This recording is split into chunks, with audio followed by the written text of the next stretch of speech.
Bonjour à tous et bienvenue sur la chaîne ML Formation.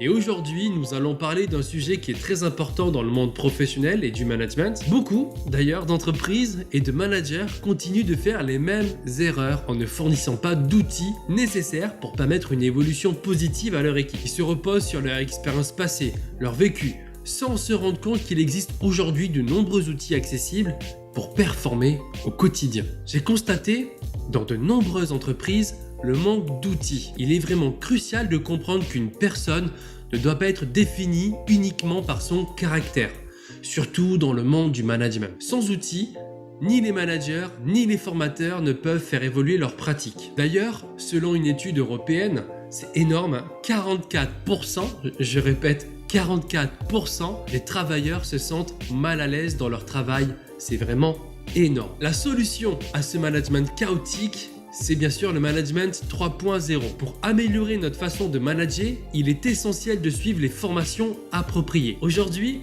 je vais partager avec vous un outil d'ailleurs extraordinaire que j'utilise au quotidien avec mes apprenants, mes collègues, mon entourage et même mes enfants. Roulement de tambour, c'est bien sûr le feedback. Mais avant de parler du feedback, je vais vous donner surtout 10 points qui vous donneront envie d'utiliser cet outil de haut niveau. Surtout, restez bien jusqu'à la fin de cette vidéo. Je vais vous expliquer, bien sûr, comment fonctionne le feedback. Premier point, l'amélioration continue. Le feedback permet une continuité tant au niveau personnel que professionnel. Il offre une opportunité constante de grandir, d'apprendre de ses erreurs et de s'améliorer en performance. Deuxième point, renforcement de la confiance. Recevoir un feedback constructif renforce bien sûr la confiance des employés. Ils se sentent écoutés, valorisés, ce qui augmente leur engagement au travail et leur motivation à performer. Troisième point, résolution des conflits. Le feedback ouvre la voie à la résolution de conflits en permettant aux employés de s'exprimer librement. Les malentendus peuvent être clarifiés et les problèmes résolus avant qu'ils ne prennent de l'ampleur. 4. Culture de l'innovation. Les feedbacks constructifs encouragent la créativité et l'innovation. En fournissant un espace où les idées peuvent être partagées librement, les employés sont plus enclins à proposer des solutions novatrices. Cinquième point, alignement des objectifs. Le feedback aide à aligner les objectifs personnels avec des objectifs d'entreprise.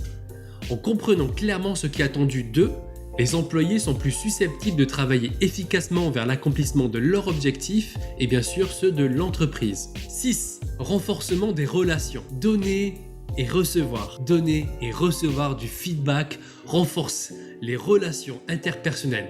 Cela encourage un environnement de travail positif où la communication ouverte et honnête est valorisée. 7. Prévention du turnover.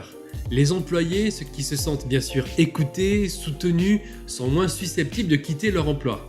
Le feedback régulier contribue à créer un environnement où les employés se sentent valorisés et reconnus pour leur travail. Il nous en reste plus que 3. Merci d'être resté jusqu'ici. Donc la 8e, c'est la meilleure gestion du stress. En offrant un moyen d'expression pour les préoccupations et les frustrations, le feedback aide à réduire le stress au travail.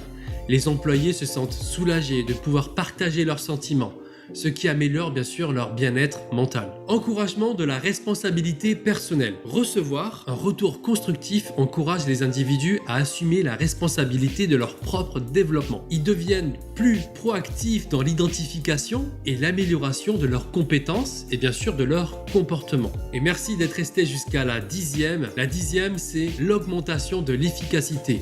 En identifiant les domaines à améliorer, le feedback permet aux employés de se concentrer sur les aspects spécifiques de leur travail, qui nécessitent une attention bien sûr particulière. Cela conduit à une utilisation plus efficace de leur temps et de leur effort. Cerise sur le gâteau, le feedback n'est pas seulement un processus qui descend venant du manager vers l'employé, mais c'est aussi un processus ascendant venant de l'employé vers le manager et bien sûr horizontal entre collègues, managers.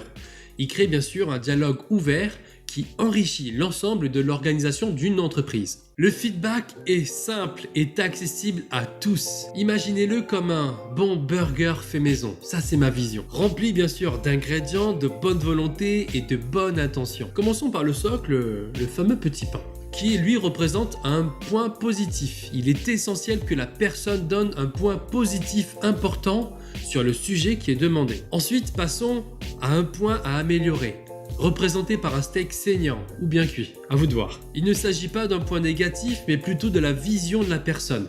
Il est vraiment crucial d'écouter attentivement, sans jugement, et d'accompagner la personne qui se livre à parler. Expliquez-lui que son retour est essentiel pour permettre l'amélioration des pratiques, des services et d'autres aspects, bien sûr. Enfin, terminons par le chapeau du burger avec un autre point positif pour conclure le feedback. En prenant le point à améliorer entre deux points positifs, nous mettons en avant les compétences et avançons sur le sujet important pour la personne qui donne son feedback. Un feedback pertinent se résume ainsi. Un point positif, un point à améliorer et on finit par un autre point positif. Il est crucial de ne pas répondre ou contre-argumenter. C'est la vision de la personne, tout simplement.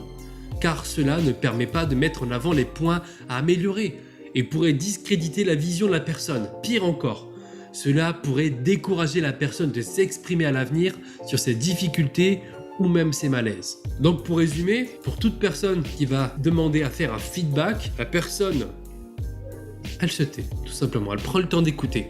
Et si au cours du feedback, il y a besoin d'orienter, on ne juge pas, on ne discrédite pas bien sûr, on ne contre-argumente pas, on donne juste la parole pour que la personne puisse s'exprimer sur ces 3 points.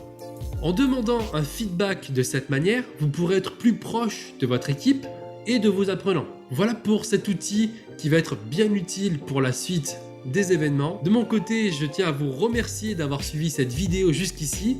Si bien sûr elle vous a plu, n'hésitez pas à mettre un gros pouce bleu, à vous abonner et à activer la petite cloche pour ne pas rater les prochains conseils en gestion et en management. Ensemble, améliorons notre façon de travailler et créons bien sûr un environnement positif et productif.